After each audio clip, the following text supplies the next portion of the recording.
বিএনপির ৩১ দফা বাস্তবায়িত হলে বিচার বিভাগ, প্রশাসন, পুলিশসহ সব ক্ষেত্রে পরিবর্তন আসবে বলে মন্তব্য করেছেন চট্টগ্রাম সিটি মেয়র ডা শাহাদাত হোসেন।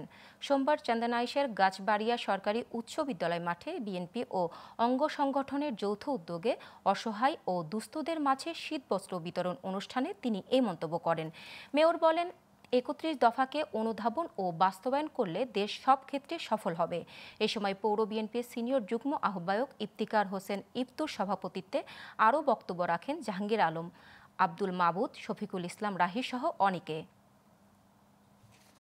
৩১ দফা যদি আমরা ঠিকমতো অনুধাবন করতে পারি এবং সেটাকে যদি আমরা বাস্তবায়ন করতে পারি, তাহলে পরে আমরা রাষ্ট্রকে একটি দুর্নীতিমুক্ত সমৃদ্ধশালী বাংলাদেশ আমরা পরিণত